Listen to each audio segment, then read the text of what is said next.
like, share and subscribe Sneha TV. Party రజతోత్సవ సభకు సంబంధించి దాదాపు ఏర్పాట్లన్నీ కూడా పూర్తయినాయి.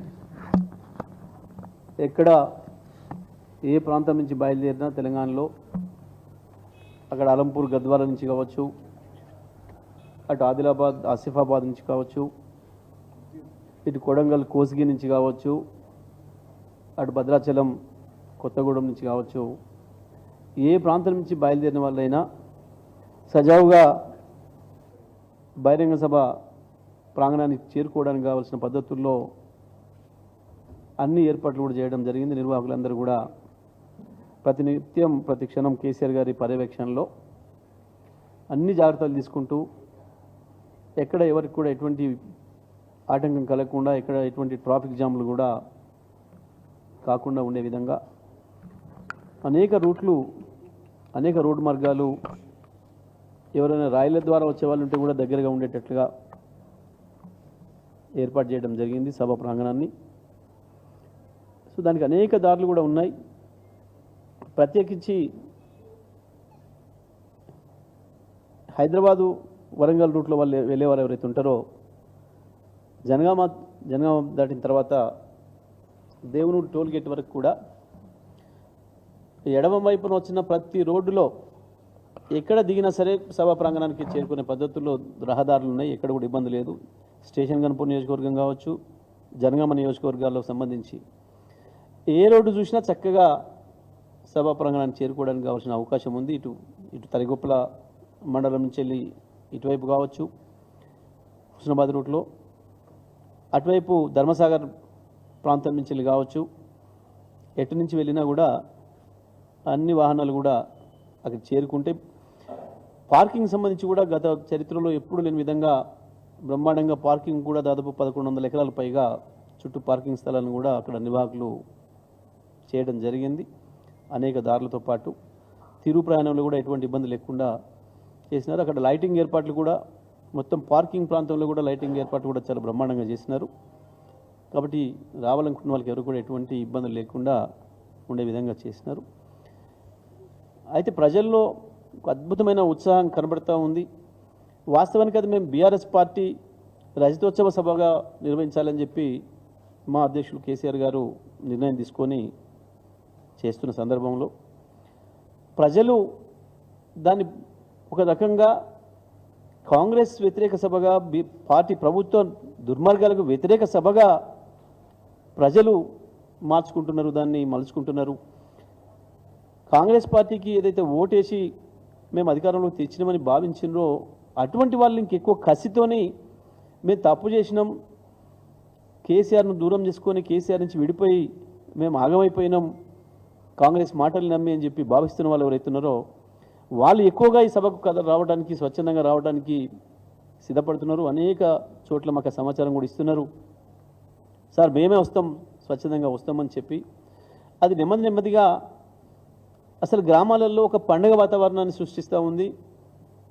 ఏ రాజకీయ పార్టీకి కూడా ఎటువంటి ఆదరణ రాలేదు గతంలో. వాస్తవానికి ఈ దేశంలో అనేక రాజకీయ పార్టీలు ఉన్నాయి. మేమే కొత్త వాళ్ళం, మాకంటే పాతయి 40-50 ఏళ్ళ ఇండస్ట్రీ, 70 ఏళ్ళ ఇండస్ట్రీ, మేము 140 ఏళ్ళ ఇండస్ట్రీ అని చెప్పుకుంటున్న పార్టీలు చాలా ఉన్నాయి. చాలా పార్టీలు చాలా సభలు చేసుకున్నాయి. కానీ ఏ పార్టీ సభ కూడా ప్రజల్లో చర్చకు దారి తీయలేదు. కానీ ఒక బీఆర్ఎస్ పార్టీ, కేసీఆర్ గారి పార్టీ నిర్వహిస్తున్న సభకే ఆ ఆదరణ వస్తూ ఉంది. గత చరిత్ర చూసుకున్నప్పుడు కూడా మేము పెట్టిన సభలే ఇప్పటి వరకు భారతదేశంలో రికార్డుగా ఉన్నాయి. మేము పెట్టిన సభని ఇంకొక సభ ఇంకోటి రికార్డు బ్రేక్ చేసుకుంది మేమే చేసుకున్నాం తప్ప ఇంకెవరితో కూడా కాలేదు. ప్రజల యొక్క స్వచ్ఛంద భాగస్వామ్యం, బీఆర్ఎస్ పార్టీకి, గులాబీ జెండాకు ఆ రకమైన ఆదరణ ఉంది. గతంలో సభ్యత్వ నమోదు సందర్భంలో చూసినప్పుడు కూడా మా పార్టీ సభ్యత్వం కావాలని చెప్పి ప్రజలు వచ్చి ఇళ్లలో అడిగి, గులాబీ జెండా కప్పుకున్న వాళ్ళు కనబడితే అడిగి నాకు సభ్యత్వం కావాలని చెప్పి తీసుకున్న సందర్భాన్ని చూసినాం. రోడ్డు పైన బెంచి కుర్చేసుకొని కూర్చుంటే సీరియల్లో నిలబడి సినిమా టికెట్లకు వచ్చినట్టుగా నిలబడి సభ్యత్వం తీసుకున్న సందర్భం కూడా ఒక టీఆర్ఎస్ పార్టీకి సొంతం. మరి ఆ పద్ధతుల్లో ప్రజల్లో ఆదరణ వస్తుంది. ఇవాళ చర్చ, గ్రామాలలో చర్చ బ్రహ్మాండంగా జరుగుతూ ఉంది. ప్రజలు కూడా 4-5 రోజుల ముందు నుంచే ప్రారంభమైన, ప్రత్యేకించి ఏ రైతాంగం అయితే కాంగ్రెస్ పార్టీ చేతిలో ఘోరంగా దెబ్బతిన్నదో, మోసపోయిందో, ఈ ప్రభుత్వం చేతితోని మోసానికి గురవుతుందో ఆ రైతాంగం ఇవాళ ఇంకెక్కువ కసిగా ఉన్నారు. కేసీఆర్ కనపడాలిపోయి ఆ ఎలకతుర్తి మట్టిని ముట్టుకోవాలి, మేము చేసిన పొరపాటును సరి చేసుకోవడానికి ఒక మార్గం అని చెప్పి భావిస్తూ ఉన్నారు.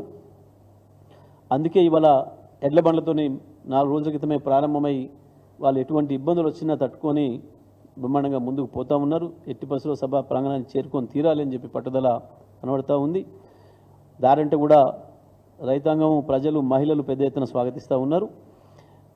అదే కాకుండా చాలా చోట్ల నుంచి కూడా ఇవాళ పాదయాత్రలతో బయలుదేరినరు, సైకిల్ ర్యాలీల ద్వారా బయలుదేరినరు, ఇంకా అనేక రకాల పద్ధతుల్లో ప్రజలు వస్తూ ఉన్నారు. దూర ప్రాంతాల నుంచి కూడా కొంతమంది మోటార్ సైకిళ్ళ మీద, కొంతమంది మేము ఆటోలకి కూడా తీసుకొని వస్తామని చెప్పి బయలుదేరుతూ ఉన్నారు స్వచ్ఛందంగా. చాలా చోట్ల నుంచి మహిళలు కూడా మేము వస్తాము అని చెప్పి డిమాండ్ చేస్తూ ఉన్నారు. కానీ మేము ఇప్పుడున్న పరిస్థితులలో ఈ ఎండలు కావచ్చు, దూరభారాన్ని కూడా దృష్టిలో పెట్టుకొని కేసీఆర్ గారు విజ్ఞప్తి చేసినారు. మహిళల్ని కూడా ఎక్కువగా తీసుకురాకండి, ఇబ్బంది పెట్టకండి, మళ్ళీ వాళ్ళు సేఫ్ ఇంటికి చేరుకోవాలి, వాళ్ళకు ఉండే ప్రత్యేకమైన అవసరాల దృష్ట్యా దారి బట్టి ఇబ్బంది పడతాం, ఎండలు కూడా తీవ్రంగా ఉన్నాయి ఇటువంటి పరిస్థితులు అని చెప్పి చెప్పడం జరిగింది. వారికి విజ్ఞప్తి చేయడం జరిగింది. వీలైనంత మేరకు డిస్కరేజ్ చేయండి అని చెప్పి. నిన్న మొన్న నుంచి మాకు చాలా విజ్ఞప్తులు వస్తున్నాయి. గ్రామాల్లో రైతాంగం 70-80 సంవత్సరాలు ఉన్న వృద్ధులు రైతాంగం కూడా మేము వస్తామని చెప్పి అడుగుతున్నారు. సార్ మేము వీళ్ళని ఎట్లా తీసుకురావాలి అని చెప్పి గ్రామాల నుంచి మా కార్యకర్తలందరూ కూడా అడుగుతూ ఉన్నారు. కానీ మేము స్పష్టంగా చెప్తున్నాం, వద్దు, డిస్కరేజ్ చేయండి, ఎండలకు తట్టుకోవడం కష్టమవుతుంది, వద్దని చెప్పి మేము వాళ్ళకి చెప్పడం జరుగుతుంది. వాళ్ళని నివారిస్తూ ఉన్నాం. ఎటువంటి ఇబ్బందులు జరగకుండా ఉండాలి, అందరూ కూడా సేఫ్గా వెళ్ళి రావాలి. కాబట్టి వాస్తవమే ఉత్సాహం ఉంది అందరికీ. కేసీఆర్ గారిని చూడాలి, కేసీఆర్ గారి మాటలు వినాలి, ప్రత్యక్షంగా ఆ సభకు వెళ్ళి రావాలి. అన్నిటికి మించి ఈ సభలో మేము పాల్గొనాలి, మేము భాగస్వాములకు కావాలి అన్న భావన, ఆ ప్రేమ, ఆ ఉత్సాహం ప్రజల్లో కనబడుతుంది పెద్ద ఎత్తున. తెలంగాణ వ్యాప్తంగా ప్రతి గ్రామంలో ఈ జిల్లా ఆ జిల్లా అని తేడా లేదు, ఈ తాలూకా ఆ తాలూకా అని లేదు, ప్రతి చోటు నుంచి కూడా ఆ భావన కనబడుతూ ఉంది. కానీ ఇవాళ సరే పాపం కొంతమందికి ఏదో కన్ఫ్యూజన్స్ ఉన్నాయి, ఆగమాగమవుతున్నారు. ఏ పార్టీ ఏ సభ పెట్టుకున్నా ఇంకొక పార్టీ దానిపైన జనరల్గా విమర్శలు చేయదు, మాట్లాడదు. కానీ చాలా ఆశ్చర్యంగా ఏది చేసినా టీఆర్ఎస్ వైపు, బీఆర్ఎస్ వైపే పాపం అందరి చూపు కనబడుతూ ఉంటుంది. మిగతా పార్టీలేదు కూడా సభలు జరుపుకుంటున్నాయి. కాంగ్రెస్ పార్టీ మొన్న ఒకటి ఏదో రాజస్థాన్లో చేసినట్టుంది, మళ్ళీ నిన్న వాళ్ళ హైదరాబాద్ కూడా చేసినట్టుంది. కానీ ఎవడు పట్టించుకుంటున్నాడు? మేమేం అడగలేదే, మీరు ఎందుకు చేస్తున్నారు ఇక్కడ హైదరాబాద్లో, మేము ఎప్పుడు అడగలేదే. వాళ్ళ సభను ఎందుకు పెట్టుకున్నారు, గాడెందుకు పెట్టుకున్నారు, గీడెందుకు పెట్టుకున్నారు కూడా మేము ఎప్పుడు అడగలేదు. పాపం వాళ్ళకు తోడు బీజేపీ కూడా పాపం ఎందుకో వాళ్ళకి చాలా దుగ్ధ కనబడతా ఉంది. అసలు మీకెందుకు ఓడేం టీఆర్ఎస్ఆ బీఆర్ఎస్ఆ అంటాడు? నీకెందుకురా భయ్ అనుమానము? టీఆర్ఎస్ఆ బీఆర్ఎస్ఆ, గులాబీ జెండా కేసీఆర్. కేసీఆర్ సభకు వస్తున్నారు ప్రజలు, కేసీఆర్ సభకు వస్తున్నారు. మీకెందుకు శశవిషయాలు? మీకెందుకు అనుమానాలు? మీకెందుకు? ఎందుకు ఆగమాగమవుతున్నారు? ఎందుకు బట్టలు చింపుకుంటున్నారు?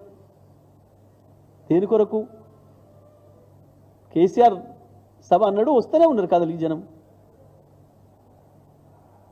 ఎవరికి లేదు ఆ పరిస్థితి.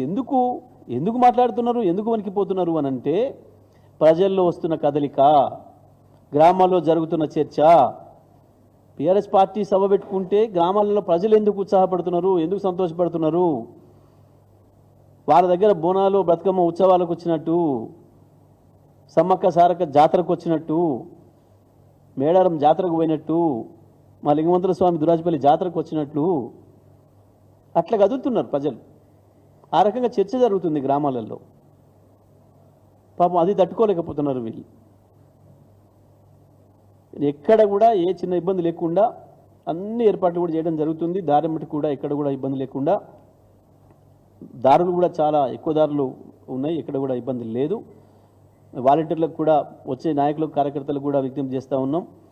ఇటువైపు ప్రత్యేకించి హైదరాబాద్ రూట్లో వస్తున్న వాళ్ళు ఎవరైతే ఉన్నారో, రంగారెడ్డి కావచ్చు, హైదరాబాద్ కావచ్చు, మహబూబ్ నగర్ కావచ్చు, నల్గొండ జిల్లాలకు సంబంధించి ఈ మొత్తం ఈ ప్రాంతం నుంచి వచ్చే వాళ్ళందరూ కూడా జనగామ, సూర్యాపేట జనగామ రోడ్లో వచ్చేవాళ్ళు కావచ్చు, భువనగిరి దగ్గరికి వచ్చి రోడ్ ఎక్కే వాళ్ళు కావచ్చు, మా వాళ్ళు చిట్యాల ప్రాంతం నుంచి, రింగ్ రోడ్ నుంచి వెళ్ళి గట్కేశ్వర ప్రాంతం నుంచి వచ్చేవాళ్ళు కావచ్చు, ప్రత్యేకించి మా ఆలేరుకు సంబంధించి, ఆలేరు భువనగిరికి సంబంధించిన వాళ్ళు కూడా, వాళ్ళు ఈ రోడ్డు కూడా వచ్చే పని లేదు, వరంగల్ హైదరాబాద్ రోడ్డుకు వచ్చే పని లేదు. మధ్యలో నుంచి వెళ్ళి బచ్చనపేట నుంచి వెళ్ళి దగ్గర దారి ఉంది, గ్రౌండ్కు సేఫ్గా చేరుకునే దారి ఉంది, వాళ్ళు ఆ ప్రాంతం నుంచి వెళ్ళి వెళ్ళవచ్చు.